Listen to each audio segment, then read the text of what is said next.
Cela a commencé par une lueur, un miroitement éphémère dans le crépuscule, pas plus gros que le scintillement d'une luciole. Un point de lumière sur un toit, inaperçu pour la plupart, mais pour un homme comme le président Ibrahim Traoré, c'était un cri dans le silence, le genre de signal qui sépare les vivants des morts. Il était à Ouagadougou, debout sur un balcon surplombant une foule modeste, prononçant un discours sur l'unité, sur la résilience. Rien de grandiose, juste un discours de routine adressé aux dirigeants locaux et aux citoyens rassemblés sur une place poussiéreuse. Mais cette lueur, cette petite étincelle dans la lumière déclinante, n'était pas le fruit du hasard. C'était l'œil d'un tireur d'élite, braqué sur le lion du Burkina Faso. La soirée était chaude, l'air chargé de l'odeur du maïs grillé et du bourdonnement d'une ville qui s'installe dans la nuit. Traoré se tenait droit, sa voix ferme, coupant les murmures de la foule. Il parlait de reconstruction, de résistance face au chaos, ses paroles portant le poids d'un homme qui avait déjà affronté la mort. Derrière lui, le capitaine Zongo, son ombre de confiance, scrutait l'horizon, toujours à l'écoute, toujours à l'écoute. La place était vivante mais calme, encadrée d'immeubles bas dont les toits se fondaient dans la pénombre. Rien ne semblait déplacé. Pas encore. Mais Traoré l'a senti. Un picotement sur la nuque, le genre de picotement qui ne vient pas de la peur, mais de l'instinct. Il avait traversé le feu, mené des soldats dans des embuscades, enterré des frères dans la terre. Il connaissait l'odeur du danger, la façon dont elle persiste comme de la fumée. Ses yeux balayèrent de la foule, puis se levèrent vers le haut, captant à nouveau cette lueur. Juste un instant, sur un toit à 3 immeubles de là. Il n'a pas bronché. Il n'a pas arrêté de parler. Il a simplement déplacé son poids, faisant un léger pas vers la gauche, laissant le bord du podium protéger sa poitrine. De l'autre côté de la place, le colonel Amadou Diallo, un officier nerveux avec une réputation de loyauté mais un côté nerveux, se tenait près du cordon de sécurité. Il vérifiait de sa montre. Ses mouvements étaient rapides, presque trop rapides. « Gardez la foule stable », murmura-t-il à un officier subalterne, à voix basse. Mais ses yeux continuaient à se tourner vers les toits, au même endroit que Traoré avait remarqué. Le visage de Diallo était tendu, ses doigts tremblaient comme un homme attendant qu'une tempête éclate. Traoré continuait de parler, sa voix s'élevant désormais, attirant l'attention de la foule. « Nous ne sommes pas une nation de lâches », a-t-il déclaré avec des mots tranchants et délibérés. « Nous ne plions pas. » Mais son esprit était ailleurs. 3 heures plus tôt, dans le calme de son bureau, une note pliée était apparue sur son bureau, glissée sous une pile de rapports. Aucune signature, aucune trace, juste 6 mots d'une écriture soignée. « Un fusil vous attend ce soir. » Il ne l'avait pas rejeté. Il ne l'a jamais fait. Au lieu de cela, il avait appelé Zongo, partagé la note et dit simplement « Nous y allons quand même. Laissons-les montrer leurs mains. » Maintenant, alors que le soleil descendait sous l'horizon, cette main apparaissait. La lueur disparut, puis réapparut, stable désormais, verrouillée en place. Le cœur de Traoré est resté calme, sa respiration égale. Il s'était entraîné pour ça, il avait vécu pour ça. La trahison ne surprend pas celui qui s'y attente. Il pencha légèrement la tête, faisant signe à Zongo sans un mot. Les yeux du capitaine se plissèrent, suivant le regard du président. Il l'a vu aussi. Une ombre sur le toit, à peine une silhouette, mais ça suffit. Zongo n'a pas hésité. Il murmura dans son oreillette, d'une voix tranchante, « 3, 3e bâtiment, nord-ouest. Déplacez-vous maintenant. » En quelques secondes, 2 agents en civil, déguisés en vendeurs ambulants, ont commencé à se faufiler dans la foule, d'un pas décontracté mais déterminé. Ils n'ont pas levé les yeux. Ils n'en avaient pas besoin. Leurs ordres étaient clairs. Trouver le tireur, en silence, avant que la gâchette ne soit appuyée. Traoré n'arrêtait pas de parler, sa voix étant une bouée de sauvetage pour la foule, gardant les yeux rivés sur lui. Notre force ne réside pas dans nos armes, a-t-il déclaré, mais dans notre volonté. Il s'avança vers la droite, juste assez pour décocher un tir net. Ses mouvements étaient naturels, presque imperceptibles. Mais le colonel Diallo l'a remarqué. Son visage pâlit, sa main se glissa dans sa poche, agrippant quelque chose de petit, métallique. Une radio? Un signal? Traoré le vit du coin de l'œil et sourit, un sourire de prédateur. L'air devenait plus lourd, la foule inconsciente de la partie d'échecs qui se déroulait au-dessus d'elle. Sur le toit, le tireur ajusta sa lunette, son doigt posé légèrement sur la gâchette. Il était jeune, 25 ans à peine, le visage luisant de sueur. Il n'avait pas voulu ce travail, mais l'argent était trop beau, les promesses trop grandes. Une voix sur un téléphone portable lui avait dit « Un coup, et tu es prêt pour la vie ». Il ne savait pas à qui appartenait cette voix, seulement qu'elle détenait une autorité, celle qui ne pardonne pas l'échec. De retour sur le balcon, la voix de Traoré s'élève. Ses paroles constituent un défi lancé à l'ennemi invisible. « Laissez-les venir, dit-il en scrutant les toits des yeux. Laissez-les essayer. » La foule rugit, prenant son défi pour de la rhétorique. Mais Zongo en savait plus. Il bougeait déjà, se glissant derrière la scène, la main sur son arme de poing. Les agents étaient plus proches maintenant, escaladant une échelle de secours vers le bâtiment cible, leurs pas silencieux et leurs visages sombres. Le colonel Diallo se déplaça de nouveau, les yeux rivés sur le toit. Il marmonna quelque chose à l'officier subalterne qui hocha la tête et disparut dans la foule. La main de Diallo était toujours dans sa poche, son pouce effleurant le bord d'un petit appareil. Traoré a toute vue, son esprit s'emballant, mais son visage un masque de calme. Il se pencha vers le micro, sa voix étant désormais plus douce, presque intime. « Vous voyez, mes amis, la confiance est une chose fragile.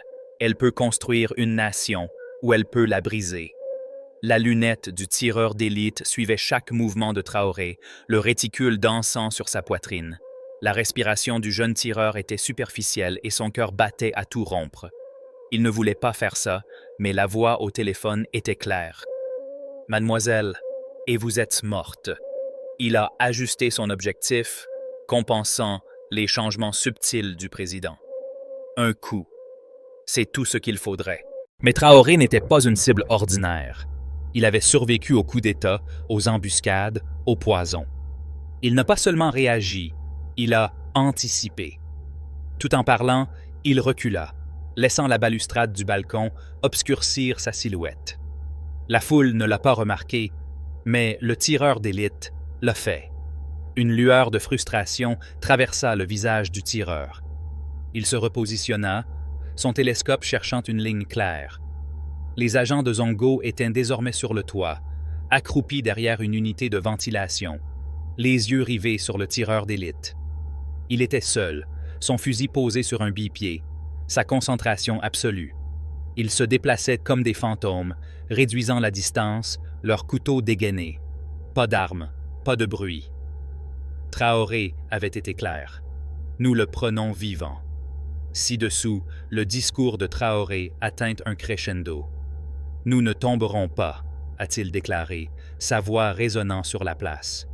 La foule s'est déchaînée, ses acclamations masquant le léger clic d'une radio dans la main du colonel Diallo. Il appuya sur un bouton, les lèvres serrées, les yeux fixés sur le toit. Rien ne s'est passé, le tireur d'élite n'a pas tiré. Le visage de Diallo se contracta, une goutte de sueur coulant sur sa tempe. Les hommes de Zongo frappèrent. Un agent s'est attaqué au tireur d'élite en lui coinçant les bras, tandis que l'autre retirait le fusil. Le jeune tireur n'a pas résisté. Il s'est juste figé, les yeux écarquillés de terreur. « Ne me tue pas, » murmura-t-il. « Je ne voulais pas ça. » Les agents n'ont pas répondu. Ils lui ont attaché les mains, l'ont bâillonné et l'ont traîné vers l'escalier de secours. Leurs mouvements étaient rapides et silencieux.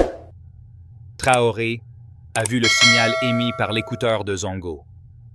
Un subtil signe de tête d'un agent en civil dans la foule. La menace a été neutralisée. Mais le jeu n'était pas terminé. Il tourna son regard vers le colonel Diallo, qui glissait vers le bord de la place, le pas rapide, la tête basse. La voix de Traoré n'a jamais faibli. « Et à ceux qui pensent pouvoir nous briser, a-t-il dit, les yeux rivés sur Diallo, sachez ceci, nous vous voyons. » Diallo se figea, la main toujours dans sa poche. La foule était trop absorbée par les paroles de Traoré pour le remarquer, mais Zongo se rapprochait déjà, ses hommes se déployant, bloquant les voies de fuite de Diallo. Traoré s'est éloigné de la tribune, son discours terminé, son message livré. La foule a applaudi, inconsciente du drame qui se déroulait dans l'ombre. Alors que Traoré quittait le balcon, l'équipe de Zongo encerclait Diallo. « Colonel, » dit Zongo à voix basse, « vous venez avec nous. » Les yeux de Diallo s'écarquillèrent, cherchant une issue, mais il n'y en avait pas. Il a laissé tomber la radio, son écran s'est fissuré sur le trottoir. « C'est une erreur, » balbutie-t-il. Zongo ne sia pas. L'erreur était la vôtre.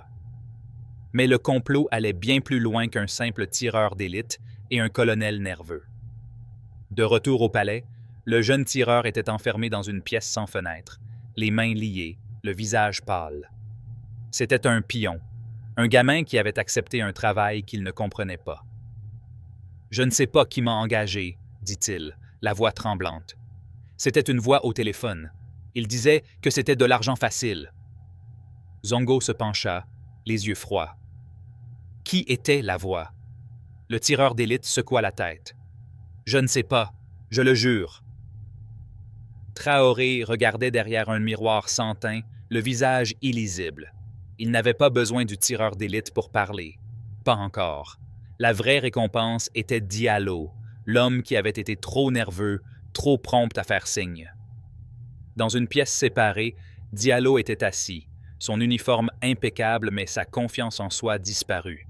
« C'est de la folie, » dit-il, la voix tremblante. « Je suis loyal. Je vous sers depuis des années. » Zongo fit glisser un petit carnet noir sur la table. « Nous avons trouvé cela dans vos quartiers, » dit-il. « Tu veux m'expliquer? » Les yeux de Diallo s'écarquillèrent. Le carnet était rempli d'entrées codées, des dates, des paiements et un seul nom qui apparaissait encore et encore. Le Faucon. Le Faucon. La mâchoire de Traoré se serra. Il avait déjà entendu ce nom, murmuré lors de réunions d'information des services de renseignement, lié à une figure obscure qui opérait à travers l'Afrique de l'Ouest, tirant les ficelles de l'obscurité. « Ce n'est pas le mien, » a déclaré Diallo, la voix brisée. Zongo ne broncha pas. « Nous avons vérifié l'écriture, c'est la vôtre. » Les épaules de Diallo s'affaissèrent, son défi s'effondra. « Je ne voulais pas de ça, » marmonna-t-il. « Ils m'ont promis le pouvoir, une place à la table. » Traoré entra dans la pièce, sa présence remplissant l'espace. « Un siège à quelle table, colonel ?» demanda-t-il d'une voix calme mais aiguë. Diallo ne répondit pas. Traoré se pencha plus près. « Tu pensais qu'une balle me tuerait? Tu pensais que je ne la verrais pas venir? » Le regard de Diallo rencontra le sien, puis baissa. « Ils ont dit que tu étais trop fort, » murmura-t-il. « Ils ont dit que tu devais y aller. » Traoré se redressa, le visage dur. « Emmenez-le, » dit-il. « Pas de presse, pas de présentation. Laissez-le s'asseoir en silence. » L'interrogatoire a révélé bien plus que la simple trahison de Diallo. Le cahier contenait des références à un complot secondaire, un plan de secours en cas d'échec du tireur d'élite. Un deuxième agent, nommé Serpent, était positionné dans la ville, prêt à frapper si la première tentative échouait. L'équipe de Traoré ne s'est pas reposée. Pendant que Diallo était enfermé, Zongo s'est coordonné avec une unité de contre-espionnage pour retracer les mouvements du Serpent. Le carnet mentionnait un refuge dans un quartier de marché très fréquenté, un endroit où le chaos de la ville pourrait cacher un tueur. Zongo a conduit une petite équipe au marché, déguisée en commerçants, leurs armes dissimulées sous des vêtements amples. La planque était un appartement quelconque situé au-dessus d'un stand d'épices, avec ses fenêtres fermées et sa porte renforcée. Ils ont regardé pendant des heures, notant chaque mouvement. Une femme d'une trentaine d'années, aux yeux perçants et avec un foulard couvrant ses cheveux, est entrée dans le bâtiment, portant un lourd sac.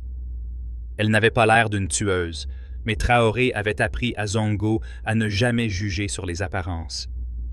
À l'intérieur du palais, Traoré a rencontré sa cyber-experte, une jeune femme nommée Aïcha, qui avait piraté des fichiers cryptés lors d'une précédente tentative de coup d'État. Elle fouillait déjà dans les codes du carnet, les recoupant avec les communications interceptées. « Il y a une tendance », dit-elle, ses doigts volant sur son ordinateur portable. Le Faucon n'est pas qu'un homme. C'est un réseau. Les paiements proviennent de sources multiples, toutes acheminées via des comptes offshore. Traoré hocha la tête, les yeux fixés sur un plan de la ville. « Trouvez le serpent », dit-il. « Elle est la clé. » De retour au marché, l'équipe de Zongo est intervenue. Ils ont pénétré silencieusement dans l'appartement, prenant la femme au dépourvu. Elle était rapide, attrapant un couteau sur la table, mais Zongo était plus rapide. Il l'a désarmée et l'a plaquée au sol. « Qui est le Faucon ?» a-t-il demandé. Ses yeux brûlaient de défi. « Tu ne le trouveras jamais !» cracha-t-elle. Mais son sac racontait une autre histoire. Un téléphone à brûleur, un pistolet silencieux et une fiole de cyanure, du genre utilisé pour une sortie rapide en cas de capture. Le téléphone était une mine d'or. Aïcha a retracé son historique d'appels, trouvant un seul message, sortant envoyé juste avant la tentative du sniper. « Cible en position, prenez la photo. » Le message a été envoyé à un numéro lié à un hôtel de Waga 2000, un immeuble élégant fréquenté par des diplomates et des hommes d'affaires. Les instincts de Traoré s'enflamment.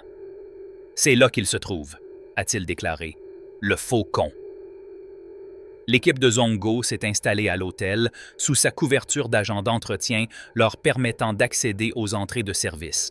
Ils ont installé des microphones dans les couloirs, piraté les systèmes de sécurité et ont attendu.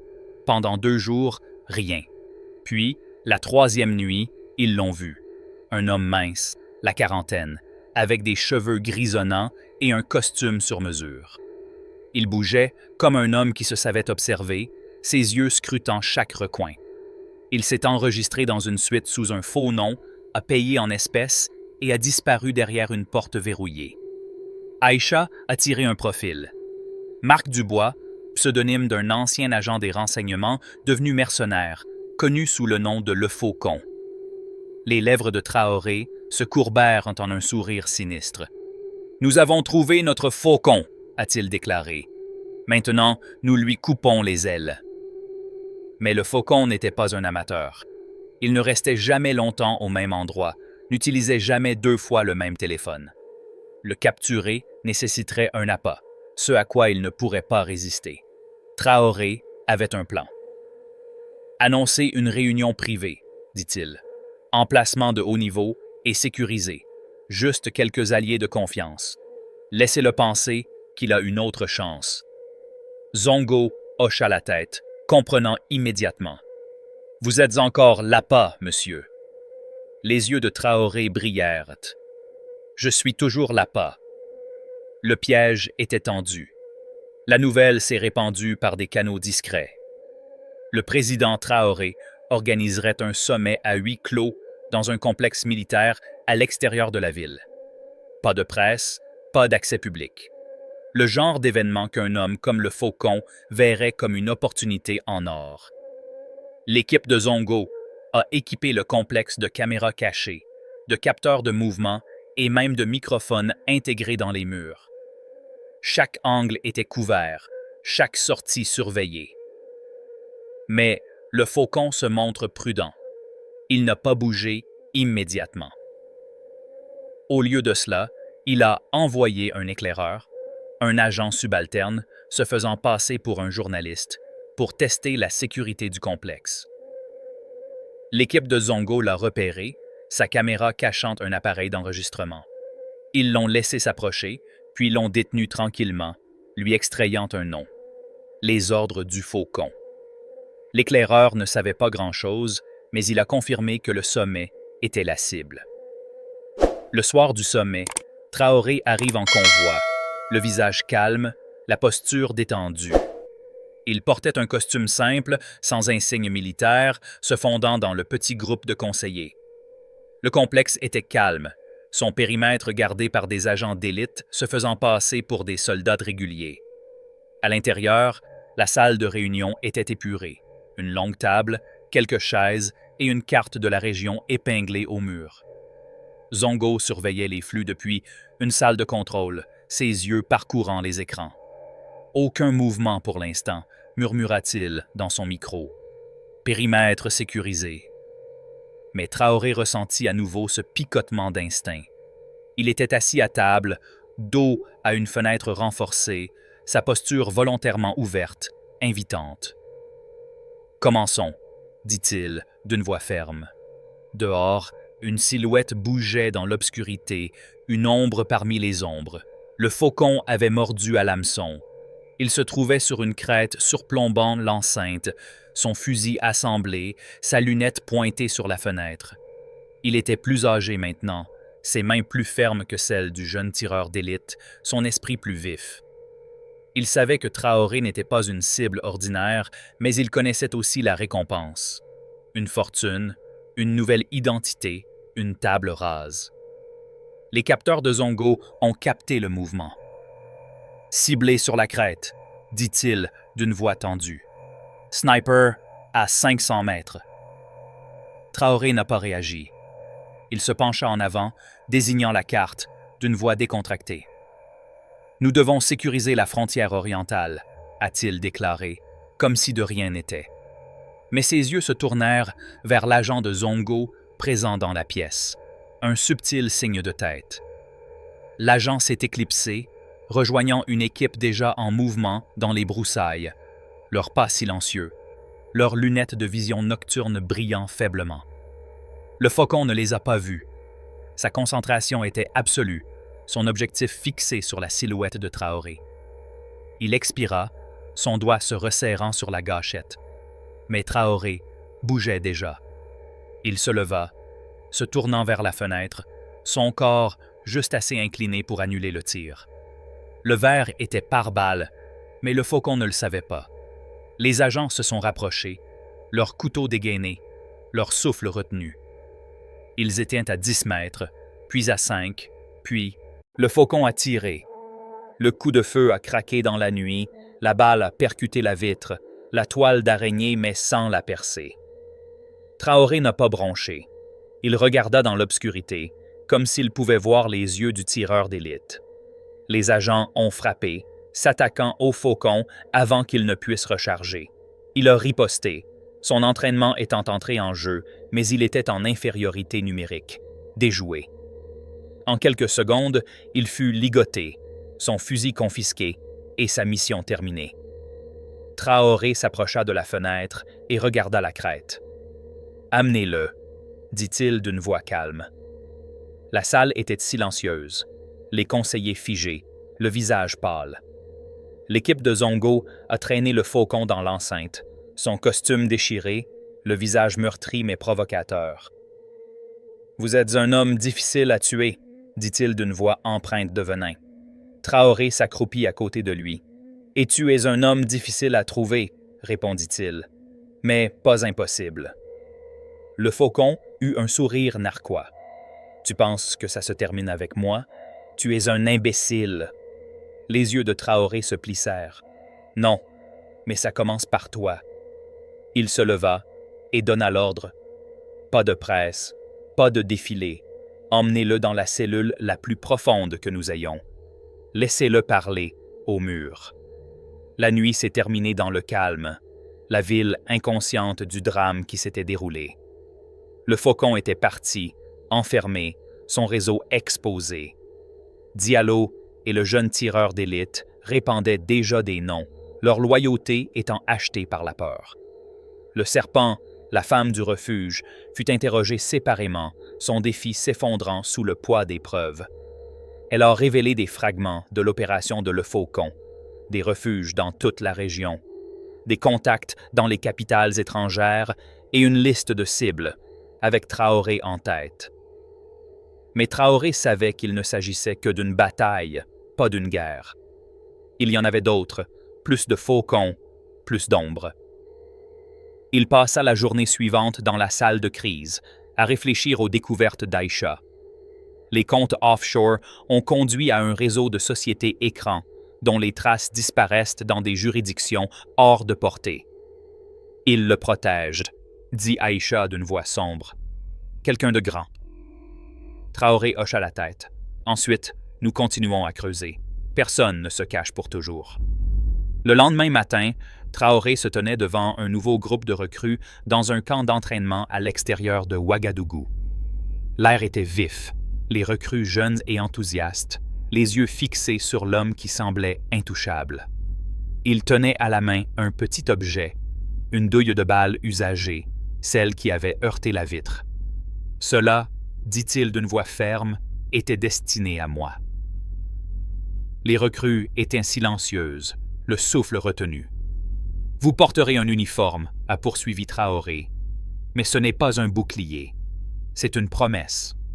Une promesse de rester debout, de regarder, de choisir l'honneur plutôt que l'or. » Il fit une pause, laissant les mots pénétrer. « Je suis ici parce que j'ai fait confiance à de bonnes mains, parce que je n'ai jamais oublié. La force d'une nation réside dans sa vigilance. » Il a placé le boîtier sur un support en bois à côté du drapeau du camp. « Que cela vous rappelle, » a-t-il déclaré, « que même une seule balle peut être synonyme de trahison ou de courage. Choisissez ce que vous portez. » Les recrues saluaient, le visage solennel, quelques larmes combattantes. Ce soir-là, Traoré était assis seul sur une colline surplombant la ville, l'horizon peint en rouge par le soleil couchant. Il savait que les menaces reviendraient. Plus de tireurs d'élite, plus de complots, plus d'ombres. Mais il était prêt. Non pas parce qu'il recherchait la guerre, mais parce qu'il vivait pour quelque chose de plus grand. Une nation qui résisterait, ininterrompue, aussi longtemps qu'il respirait. Ainsi, le boîtier est resté, non pas dans un coffre-fort, ni dans une exposition, mais entre les mains de ceux qui porteraient l'avenir, symbole de survie, de défi et du refus d'un homme de tomber. L'histoire de la façon dont le président Ibrahim Traoré a échappé à la balle d'un tireur embusqué est un témoignage saisissant de vigilance, de confiance et de résilience. La survie de Traoré n'est pas due à la chance. C'était le résultat d'un instinct aiguisé, d'une clairvoyance stratégique et d'un engagement inébranlable envers sa nation. Sa capacité à ressentir le danger, à agir de manière décisive et à faire confiance aux bonnes personnes résonne profondément, offrant des leçons que nous pouvons appliquer à nos propres vies. Premièrement, la vigilance est essentielle. L'attention de Traoré à une lueur passagère nous apprend à rester attentifs aux signes subtils de notre environnement, qu'il s'agisse d'un signal d'alarme sur le lieu de travail ou d'une intuition personnelle. Rester proactif et non réactif peut prévenir les crises. Deuxièmement, la confiance doit être gagnée. Le recours sélectif de Traoré à des alliés fidèles comme Zongo nous rappelle de nous entourer de personnes qui partagent nos valeurs et qui nous soutiennent, tout en nous méfiant de ceux dont les actions ne correspondent pas à leurs paroles. Enfin, la résilience sous pression définit la véritable force. Traoré a affronté la trahison et le danger sans broncher, montrant que les défis sont des opportunités de se tenir debout. Dans la vie, nous serons confrontés à nos propres tireurs d'élite, des revers, des critiques ou des peurs. En restant calme, en faisant confiance à notre instinct et en allant de l'avant, nous pouvons les surmonter. Ces leçons m'inspirent à aborder les défis quotidiens avec une conscience plus aiguë, à construire des relations plus solides et à affronter l'adversité avec courage, sachant que la survie dépend de la préparation et de la détermination. Quelle histoire, non? Le défi du président Traoré face au danger est un signal d'alarme pour que nous tous restions vigilants et forts. Si cette histoire de courage et de survie vous a enthousiasmé, allez-y comme bouton pour montrer votre soutien. Partagez cette vidéo avec des amis qui ont besoin d'une dose d'inspiration. N'oubliez pas de s'abonner et sonner la cloche pour ne jamais manquer notre prochaine histoire captivante. Déposez un commentaire ci-dessous, dites-nous, que retenez-vous de l'évasion de Traoré? Poursuivons la conversation.